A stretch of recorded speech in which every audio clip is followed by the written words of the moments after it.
자, 보겠습니다. 저 요거 하나 물어보고 싶어서. 임신성 당뇨 아시죠? 당뇨 검사. 근데 요새 임당이 되게 유명하더라고요. 그래서 모든 산모들은 다 임당 막 이렇게 얘기하는데 임신성 당뇨 검사 언제 할까요? 초기 할까요? 뒤쪽에 할까요? 잘 모르세요?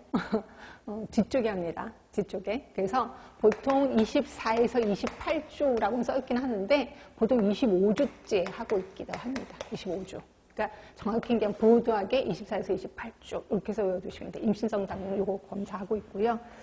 자, 그 다음에 우리 이제 요거 유인물 마저 보고 그 다음에 하도록 하겠습니다.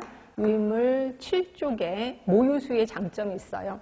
이 모유수유는 시험들이 좀 자주 나올 것 같은데 지금까지 딱 한 번밖에 문제가 나오진 않아서 일단 모유수유를 하면 좋은 게 이제 혈중에 옥시토신이 분비가 돼요. 그래서 자궁수축이 촉진이 됩니다. 결국 정상으로 빨리 돌아온다는 거죠. 근데 엄마가 자궁수축이 되면 어떤 느낌이 느낄까요? 자궁수축이 돼. 그럼 엄마는 엄청 아프다고 느껴요. 그래서 엄마들은 아기가 젖을 빨면 막 배가 너무 아파요. 그래서 저 싫어요. 이런 엄마들 되게 많아요. 근데 그럴 때일수록 자궁수축이 훨씬 활발해지니까 훨씬 정상으로 빨리 돌아옵니다. 참으셔야 됩니다. 라고 얘기를 해드리고는 있습니다. 그러니까 참지를 잘 못하시더라고요. 하여튼 요거 있고 그 다음에 유방암의 발생 빈도가 좀 떨어집니다. 그러니까 저하가 되는 거죠. 그래서 유방암에 걸리신 분들 인터뷰를 좀 해보면 한 번도 모유수유를 한 적이 없다. 뭐 이렇게 하는 분들이 되게 많습니다. 하여튼 있고 그러면 엄마한테만 좋고 애기한테는 안 좋나요?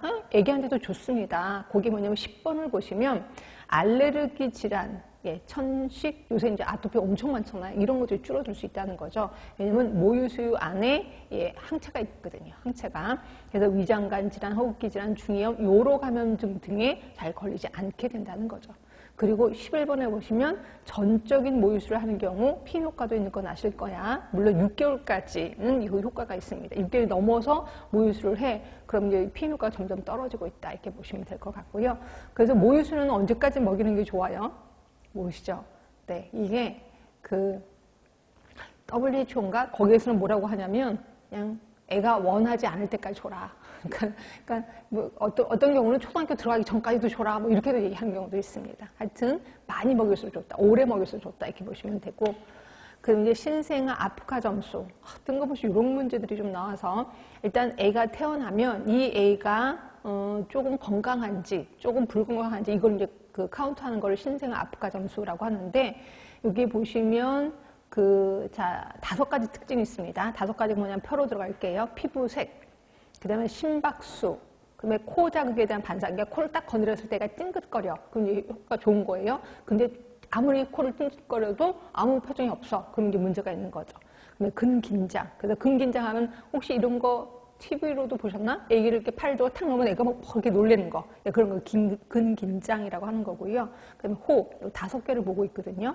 그래서 각각에 대해서 자, 피부색 외관 A고, 심박수, 맥박 P. 그래서 아프카 스코어라고 표현하는 거예요. 그렇죠? 그리고 각 점에 대해서 0점, 1점, 2점을 줍니다. 제일 좋은 게 이제 2점이고, 이제 전혀 상태가 안 좋아, 그럼 0점을 주게 되는 거죠. 그렇게 되면 5개니까, 총점이 10점이 될 겁니다. 그럼 10점 꼭 만점을 받아야 건강한 건가? 그건 아니고, 7점에서 10점이면 정상이에요. 그리고 4점에서 6점은 중간이고 0점에서 3점은 아주 낮은 형태다. 이렇게 보시면 될 것 같아요. 그래서 이걸 아프카 점수를 매기고 있다 하시면 될 것 같고, 그 다음에 7번도 볼게요. 임신 중절 수술. 이게 이제 그 법에, 우리나라 모자보험법에 나와 있는데, 거기 1번에 보시면 우리나라는 인공 임신 중절 수술이 불법인 건 아시죠? 그런데 합법인 경우가 있습니다. 합법인 경우. 그게 뭐냐면 동그라미 1번 밑에 1번. 본인이나 배우자가 대통령으로 정하는 우생학적, 유전학적 정신장애 신체 질환이 있어.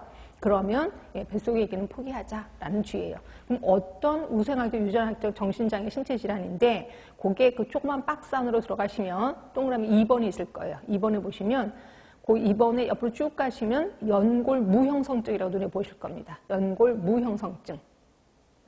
그리고 낭성 섬유증 있을 거예요. 이런 질환이 있으면 뱃속에게는 포기하자. 이런 거고. 다시 위로 올라가세요. 자, 2번에 보시면 본인이나 배우자가 대통령으로 정하는 전염성 질환이 있으면 그러면 어떤 전염성 질환인데 그게 박스 안으로 다시 들어가시면 동그라미 3번에 가운데쯤 있을 거예요. 풍진 톡소플라즈마증 눈에 보이실 겁니다. 풍진 톡소플라즈마증 이러면 역시 뱃속에게는 포기하자라고 보시면 될 것 같고요. 다시 위로 올라가세요. 3번에 보시면 간간, 준간간에 의한 임신된 경우. 준간간은 뭔지 아시죠? 그러니까